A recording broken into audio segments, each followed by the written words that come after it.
Tanisha Grayson. I am the founder and CEO of The Art of Applying. The Art of Applying helps people get into the world's top grad schools and get money to pay for it.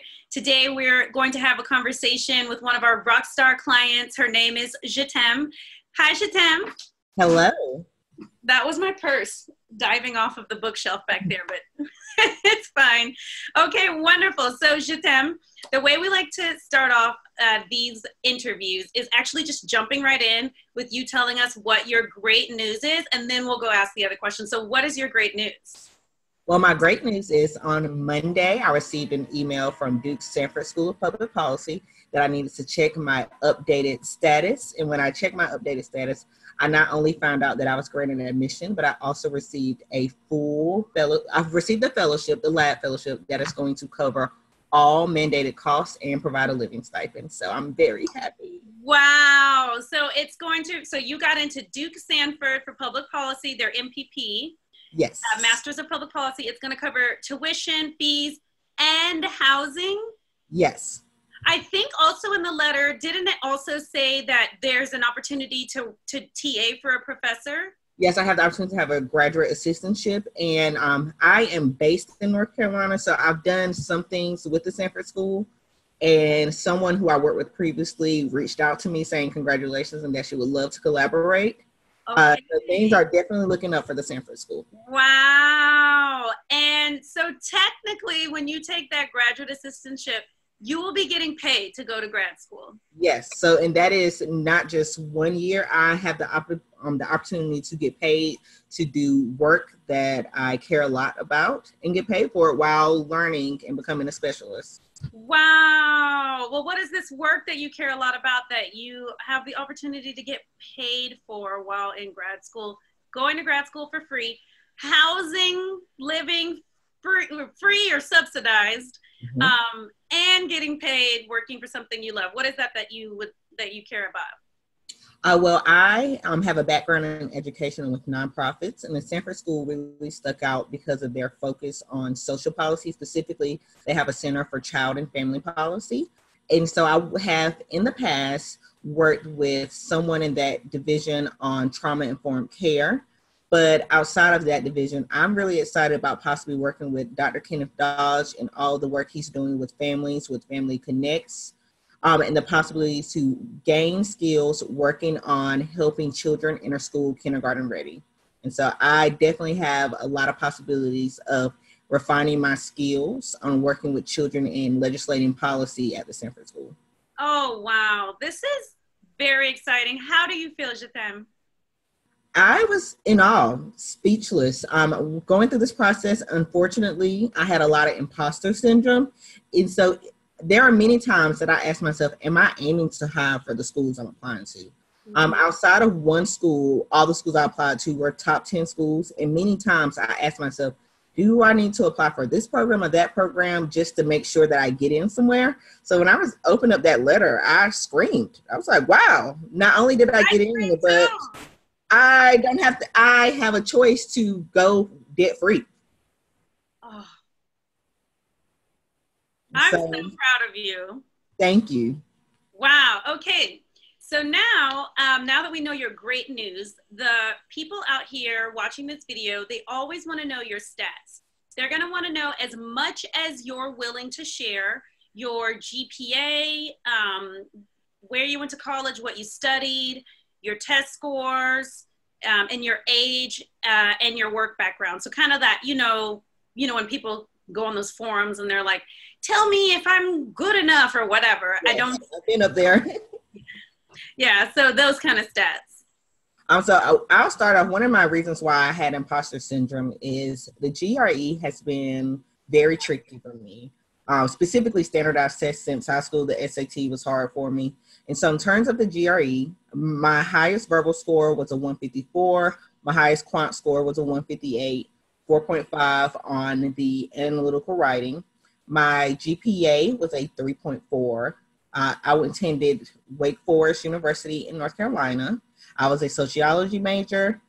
I need to do some math. I'm 28 years old. I reside in North Carolina. And as I mentioned previously, I taught for 3 years, and now I work for a nonprofit working on education. Fantastic. Did I check all the boxes? Anything else? I think so, yeah. No, and thank you for sharing so openly. So, Jitem, before I go into the rest of the questions, you have a really powerful personal story. Just share with the audience whatever of your personal story that you want to share, just about who you are, so that people watching this video don't just see a beautiful Black woman, but they can actually know more about you and, like, you know, where you come from. All I can say, this has not been an easy process at all. I'll rewind back about 10 years just to start from like the beginning. Great. As I said, I went to Wake Forest, and my first weekend at Wake Forest, one of my classmates asked me, how did I get in? Because I didn't go to private school. So majority of students there, the population I would say is about 2% Black. So not only was I an outlier because I was Black, but I was an outlier because these students had been primed through prep schools to go to a school like Wake Forest. So the girl didn't understand, how could someone who didn't get primed get acceptance into a school and also gain scholarships there. So while I was at Wake Forest, I was working really hard to prove people wrong and that I belonged. And right before my sophomore year, my father passed away. My father had been the backbone of my family. He was a major supporter for me, not just emotionally, but financially. And that added quite a bit of trauma in my life in terms of how my family handled grief. And I really felt as if I was an orphan. Things became very hectic. My sophomore year, I considered dropping out of college. Thank God that Wake Forest provides 12 sessions of counseling free each year. I utilized the counseling center, and I realized that this is manageable, but it was going to take baby steps. So I had to do some things that, as you see, did not cause my GPA to go down. I worked multiple jobs. I worked at Target. I was an RA. I worked at the fitness center. I was a tutor for students, not just for athletes and non-athletic students. So I did not have a free moment. So sometimes things went to the wayside, but fortunately, I still remain passionate about things because I want more students like me to get where I was. And so I was still involved in a lot of organizations, student government, sorority, Delta Sigma Theta. I was chapter president for 2 years, doing a lot of initiatives around that. I was very blessed to receive the Truman Scholarship. But one thing about the Truman Scholarship is my university did not want to nominate me. In order to get even apply for the Truman Scholarship, you have to be nominated. I went to the website and I said, oh, this is perfect for me. I was ready to fill out the application. It's like, oh, you don't get access to the application unless you received the nomination. So I had to fight for that nomination. In order to get the nomination, within 3 weeks, I had to complete an application that people had been working on for 5 months. Wow. I completed the application. They said, oh, wow. Oh, you actually are worthy. So I was nominated. And through that nomination process, I was then invited to the interview. And compared to the 3 other people who were nominated, I received the scholarship. They did not. And so we see that all these boxes that people assume you need to check off don't actually have to be checked off if you have a compelling story and you're passionate. I went on to teach, and my first year teaching, my first year out of college, I had an unplanned pregnancy. Okay. I'm sorry, let me interrupt you. Are you a Teach for America alum? Yes, and so I did Teach for America in New Orleans. I love TFA. Yeah, okay. And so, yeah, I did. Not only did I do Teach for America as a core member, 2.5 years in college, I worked as a recruiter. They call them campus campaign coordinators. So again, I've been on this mission of education equity since I was in undergrad. Yeah. And that's still the mission I'm fighting for in terms of pursuing an MPP and an MBA. So yes, I was teaching, doing TFA. TFA is definitely not for the faint of heart, especially in New Orleans in the 9th Ward. So that was a whirlwind, teaching for the first year, being pregnant, and trying to figure out, how do I do this? And eventually I worked through it. As I mentioned earlier, I taught 3 years. In the process of having an unexpected pregnancy, a few months later, I had a beautiful baby boy, but unfortunately at 4 weeks old, he passed away from SIDS. And so this began a story of, I thought I was going to leave college and continue having this excellent track record, but there were a lot of bumps in the road that I didn't have that much time to focus on thriving, because I literally had to focus on surviving. The same the same weekend I found out I was pregnant, my mom lost her job. So that caused me to relocate back home to be the primary breadwinner for a little bit. While teaching, are you still in TFA or you've already done your 2 years? I transferred to a different region. So I left Greater New Orleans region and I went to the Eastern North Carolina region. And I taught past my term. But while all that was happening, the school that I was supposed to teach at in Eastern North Carolina, the school board decided to close it. And so I was unemployed. And so, yeah, it's just the story of like one thing happens, another happens.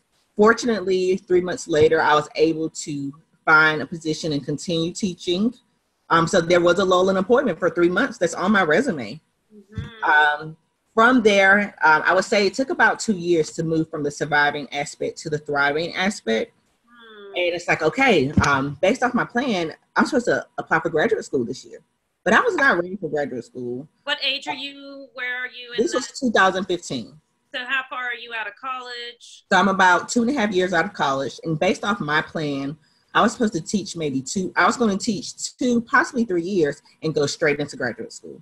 Mm-hmm. And from my story, you can see that was not the case. It actually took me 6 years to apply for graduate school. Because not only was I not ready emotionally, I needed to get certain things in order. And one of the things I needed to get in order was my finances, because I'm going to go 2, possibly 3 years without employment. And also this process, it's not a cheap process. You want to get as much face time as possible. You need to take the GRE more than one time. You need to pay for GRE study materials. And so I can say 6 years out of graduate school, I'm in a place where this was perfect timing for me. So that schedule I had set after undergrad was not the schedule meant for me, but I was resilient. I remembered my goal and I knew one day I would get to here. So that's also why this moment is so gratifying, because there were some times that I thought I was going to have to change my plan. But fortunately, my plan is not changing. It may have added an additional 3 years, but timing was perfect. Yeah. Is this what you expected or even better? This is better. I always knew I wanted an MPP from a school like the Sanford school in the top 10. But as I had mentioned earlier, even though I had difficulties in undergrad, I still remained a high achiever. I still worked hard to live up to my potential. But because reality slapped them in my face multiple times after undergrad and I had to shift from thriving to surviving, there are many moments where I felt as if I had failed myself. So this has shown me that my story may not have been perfect, but it was my story and things happen for a reason. And I have a story to tell. And even though those difficult things happen, they have been motivating factors for me. And when I get my MPA, I'm getting my MPA to make sure people have options and don't fall through the loops like I possibly could have had. So people who may not have been as resilient, they don't have to be resilient because we have these things in place thanks to me gaining this to MPP and helping develop programs. Wow. That is a tremendous amount of adversity, devastation, heartbreak to lose your dad and then your baby. Well, to get pregnant, oh my God, then be like, well, actually, I'm really excited about my baby. And then to lose your baby. And so I just want to say I'm so sorry for your losses. I would be interested to hear what you have to say about the process of grieving while still having to teach, work, and also you want to do a good job at your job. You're in this rigorous Teach for America program.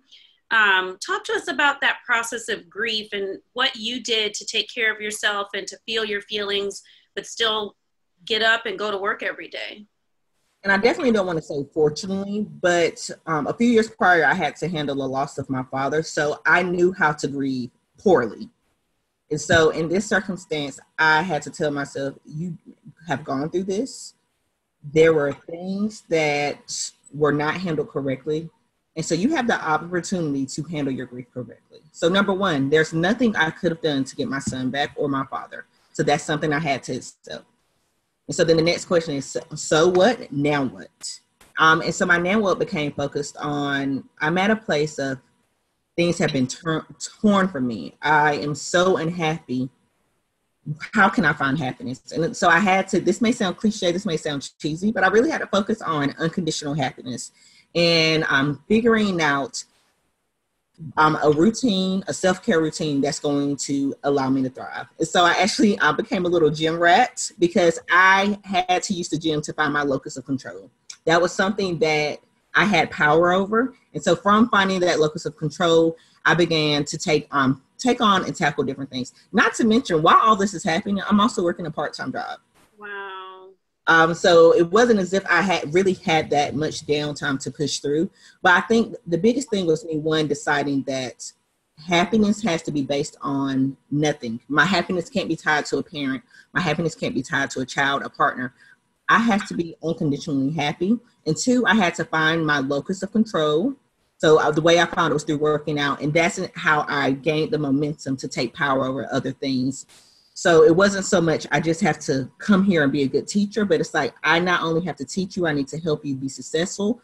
I need to make sure I'm successful. So I'm going to take this plunge when I know I am emotionally ready and actually open up I had begun studying for the GRE a few weeks postpartum, but I had to put that to the side. But it was when I got to a place that I had my locus of control, I was ready to crack back open those books, send an email to my GRE tutor and say, I'm ready to start this again. Okay. I love it. Powerful story. And just like, Jatem, I'm sure you know this, but like the fact that you could make it through this, like you can make it through anything. And I think you know how much I went through in 2018. Yes. My mom out of nowhere, then moving 3 months later to New York with my husband, and then 4 days later, him asking for a divorce. And then spending a lot of money to try and survive in New York, and then moving back to Austin. Oh my goodness. And I know that I would never compare, losing a child, but that grieving and just like, you have to go on, but you also have to feel your feelings, because otherwise you get sick and like, it'll manifest other ways. Oh yeah. And that's one of the things I was saying, that I ignored my feelings with my father. And and so there was a point where I could not ignore my feelings, and it became paralyzing. I could not get out of the bed. And so this is something that I had to take ownership and say, yes, I am sad. I am mad. I am feeling all these feelings. And it's okay for me to feel all these feelings, but what are my next steps? And one of the things I also, kind of like you were saying, that so many things happen outside of your control. But what is in your control? And one thing is in your control is choosing happiness and understanding that things aren't going to go your way. So as I was going through this process, as I mentioned earlier, I had imposter syndrome.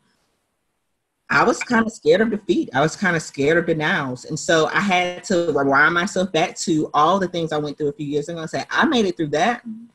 A school saying I've been denied. What is that? What is for me will not pass me by. That kind of became my motto through this process. What is for me is for me. That's right. Yeah. And it helped me strong to Monday getting that great news. That's right. What's for me can't miss me. Yes. That's great. I love it, Jatem. So let's talk about what's for you. How did you find out about the art of applying? So many years ago, as I mentioned, I tried to do my normal time schedule and I began this application process in 2015. So I found the blog. I read every single article on the blog. I took notes, and it was so helpful. And so one thing I feel is if free information is that helpful, how helpful will the actual paid material be? So that was 2015 when I was really heavy on the blog. And then 2017, 2018 is when I became very serious again about this process. And I actually had a friend who was going through the same process.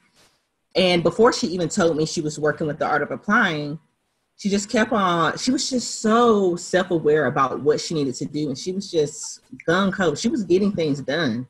And she was so with it. And I was like, how do you know all these things? And she was like, oh, my consultant. And I kind of looked at her like, what do you mean, my consultant?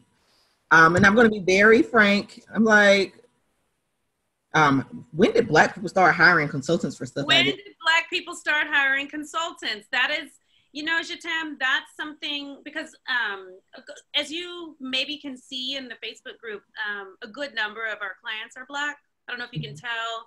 Yeah, and my Black friends who went to like Ivy League schools are very surprised when I tell them, like, yeah, I have probably, you know, Black people, we make up 15% of the US, but I'd say we're probably 20 to 30% of the clients. And they're always so surprised, like they pay? Oh, and for anyone who's not Black watching this video, who's like, what are they talking about? There is a myth, I think, that's maybe rooted in some truth that like, that just Black people, as scrappy and resourceful as we are, think it would be outrageously ludicrous to pay some other person to help you to do something that you could do yourself or Google it and just figure it out. Because we're all so many of us are used to just figuring it out, or maybe not having people or that legacy, not some of us, like of going to these fancy schools. So it's just like, it doesn't even occur to you that that's a thing you could pay for, is help. Exactly. It's like, why would you pay for something that you can do yourself? And for me, in talking to Let's, it's like, yes, I could do this for myself, but how much more efficient could I do if I had a team helping me? Because unlike, as I mentioned earlier, when I went to Wake Forest, somebody questioned, how did I get in? Because they went through a process of their schools primed them for success. So they were paying for these private schools, and through the private schools, they were getting what was necessary to get them prepared to go to a school like Wake Forest. So if other people are taking advantage of these resources, why am I not allowed the same? And mind you, as I mentioned, I have a nonprofit education background. And so some people thought, wow, this is risky. But when I was talking to Let's, we were discussing how much money does it cost to go to a school like this? So if you work with this consultant, they give you step by step, and all you have to do is just follow it and really do what they say. And you get into a school and you have an option of loans. You don't have to get loans. Wasn't it worth it? And I can definitely say it was worth it. I have received a full scholarship, not just tuition, but all of my mandated expenses are covered. And I definitely think it was from the fact of the support I received from the Art of Applying. Oh, I'm so happy to hear that. So did you look at other companies, or were you very clear that you were going to work with us?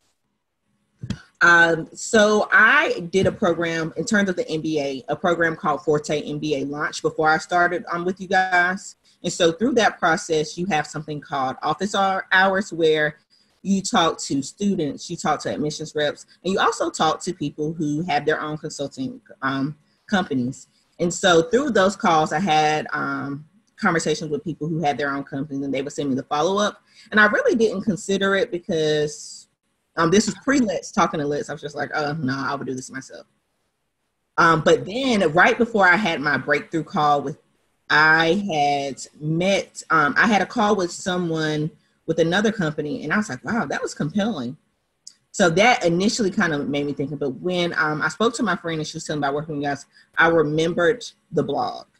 And I remember that I've already had such amazing free content from you guys. Why not just do the breakthrough call? And so having the blog with the free material, having a friend that was in the process to give me that, yes, this is right, it was almost a no-brainer to not invest with you guys. Wonderful. That's what I love to hear is we're not here to like beg people or try and convince them or bully people to sign up. It should be a no-brainer. The dozens and dozens of video testimonials, blurred out screenshots of all of your celebrations. Like, it should be the hundreds of blog posts on the website. It should be a no-brainer. And that doesn't mean people shouldn't, think it through, do their research, but I appreciate that. I appreciate that you said that. And I would just say that, for instance, when you are doing a lot of the applications, they may ask if your family members went here. I think for someone like me, I'm a first generation college student. And so now I will be a first generation graduate student. I have not necessarily had the resources in my network to tell me certain things that may be automatics in certain communities. And that is what the Art of Applying gave me. The Art of Applying gave me a knowledgeable network that some people are just born into. So it's not as if this is something that is extra. A lot of times my competitors have had these resources at hand for years, have had people gone into MBA programs or policy programs to tell them like, okay, this is your timeline. This is what you need to do to review their essays. And so I was very fortunate that because even though I did not have that naturally in my network, I had this as an opportunity. That's right. I love that, Jitem. I kind of think of it like, there are some of our clients who come from wealthy families that are still find the program very compelling, sign up, have great results. But one of the things I find with our clients, so many of whom are first generation American or first generation college grad, or they were raised by the working poor, is that we ask you for capital, just for cash, and we give social capital and give that insider knowledge, which a lot of times you can't even pay for a lot of times because that exclusive elite echelons of society, sometimes that's not even something you can pay for. So this is an actual opportunity for me to be like, hey, I know how this works. I know how you feel. My team and I have helped literally hundreds of people like you. All I'm asking is for you to invest with us, pay for the service and the value of the service.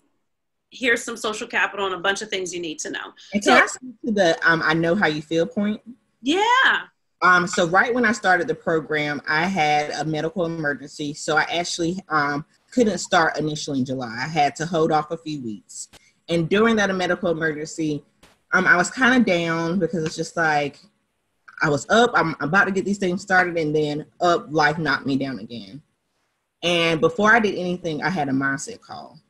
And that mindset coaching call, I can't even recall her exact words, but I was just telling her how I was feeling and how I just feel like, oh, well, you know, I did so bad on the GRE the second time, it's just not working. And I'm saying all these negative things because that's how I'm feeling.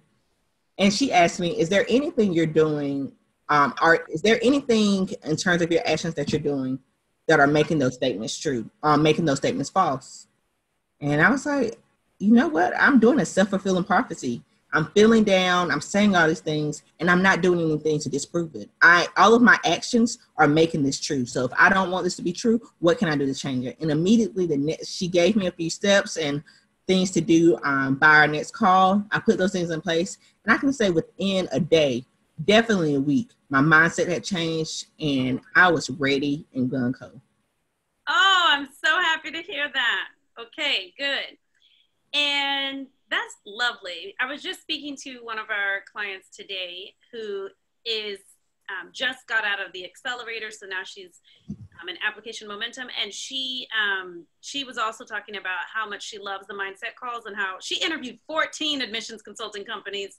She's like, none of the rest of them have a mindset coach. And that definitely stands out. Mm-hmm. And it's helpful. It's very helpful. Because as I mentioned earlier, when you were asking, how did I get through all those lows? It was a lot about mindset, a lot about, I don't want to say like mental health as like a mental diagnosis, but mentally, how healthy was I? What was I thinking? Because, you know, your thoughts create your feelings and your feelings create your actions. And so therefore, if I'm having these negative thoughts, I'm not having the actions to get me where I needed to go. So I definitely needed that at the beginning to get ready for this process, because it's not a walk in the park. Mm-hmm. So what did you hope we would help you with, and then what happened? So initially I was like, oh, this is going to be great because I need somebody to help me with these essays. I'm feeling as if like I don't know too much about how much I can change my GRE, but I definitely have control of the essays. But it was so much more than that. I remember, so I was sitting on the same couch having my first consultant call. So not the mindset call, but my first consulting call. And she gave me a roadmap to success within that first call. As soon as I got the call with her, I called my boyfriend. And I was like, wow, I was so overwhelmed. And she told me everything I need to do. And I no longer feel overwhelmed. I'm just like, okay, step 1, let me research these schools, create this document. Step 2, blah, blah, blah. So it was way more than just essays. It's a roadmap to help you with not feeling this process too much. It's too much, too overwhelming. And so I definitely say if anyone signs up for the program, do not take advantage, do not take for granted the application accelerator. take full advantage of those 6 weeks and get as much out of it as possible. Because if you don't, you're going to regret it. But there are some moments when deadlines were coming up and I was like, wow, if I would have submitted this essay just a little bit earlier, if I would have did this during the accelerator, I would be at a place of so much more easiness and not feeling as if I got to go. So it's definitely what you make it. Okay, definitely. And so you wanted help with your essays. You wanted to not feel overwhelmed. Yes. And so even just from the first call, you got a roadmap. You felt like, oh, I can actually do this. Called your boyfriend, felt good. Is he applying to grad school? Hopefully soon. We got to get me out of the way first, but he'll definitely be a referral. Okay, good. And then, let us help him too. Good. So, Georgetown, what would you say to someone who's watching this video that's like, good for her, but she has this amazing story. I wasn't the president of my sorority. I didn't go through those hardships. I don't know. Will this work for me? Is this real or is this a scam? Let me go find her on LinkedIn. What would you say to that non-believing person? Or like, is this real? What is this? What would you say to that person who wants to believe, but is scared or skeptical? What would you say to that person? I would say that person, you may look at my story and think like, wow, I know her essays were amazing because she had this hard story. But it's like on the flip side, because I had these hardships, I had to focus on surviving. I had to work multiple jobs. It was a lot of time taken away from me doing other things, such as getting all my supplemental courses taken or spending time on the GRE. So just know, just as some things may look like strengths, I definitely had a lot of weaknesses. And I would say that you have to count on yourself. When you think about what is going to give you the biggest return on your investment, it is you. So I would just ask potential clients or people who are in this process, what is going to be the biggest investment in yourself outside of pursuing the graduate degree? What is going to be the biggest investment in yourself to ensure that you enter a program that's going to get you where you need to go? And I definitely believe that's the art of applying. Oh, beautiful. Pre-graduate school investment is you guys. Oh, yes. I love that. Thank you. What else do I want to ask? Well, Georgetown, I guess, I think I would, surprisingly, I'm not sure why, but we actually get a lot of people who reach out during like the throes of grief or coming out of that, like they've lost a parent or a sibling is ill, and so they're not on their timeline. They want to apply. They're not sure if this is the right time. What's something loving and gentle but encouraging you could say to somebody who's grieving? And it could even just be the loss of like a relationship or something more serious like somebody has died. I would go back to that thing about finding your unconditional happiness. So, like, are you pursuing this graduate degree because you think it's happy? If you think this is going to make you happy, that's not the correct route. But if the answer is no, this is something I'm passionate about, follow your passion, because those passions are going to fuel you. And they're not going to fill in that void, but they're going to give you so much life. I think about what I'm passionate about. And I don't want to say that I no longer grieve for my son, but I think about all the things I wanted to do for him and how this graduate degree is giving me the momentum and the skills I need to do the things I would have done for him, but do it for thousands and hopefully hundreds of thousands of children across the world. Yeah. So I would say, if you think graduate school is going to be the thing that make you happy, it's not the time. But if you know there's something you're very passionate about and you have been making excuses because you have gone through those things, just know that those excuses actually aren't in the way. It goes back to what the conversation I had with the mindset coach. If there is something you believe that's making you happy, are the choices you making adding to it or taking away from it? Beautiful, Georgetown. Thank you so much for sharing your story, your insight. I celebrate you. This full ride to Duke Sanford is huge. Getting paid to go to grad school. But it's insane, but not insane. It's every day. It's every day at the Art of Applying, which you know. You're in the Facebook group.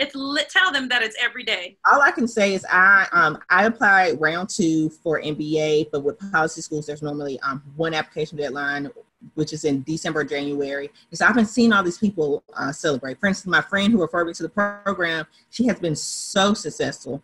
And it was times that I looked at her and was like, wow, well, I guess, I guess I won't have that. The friend who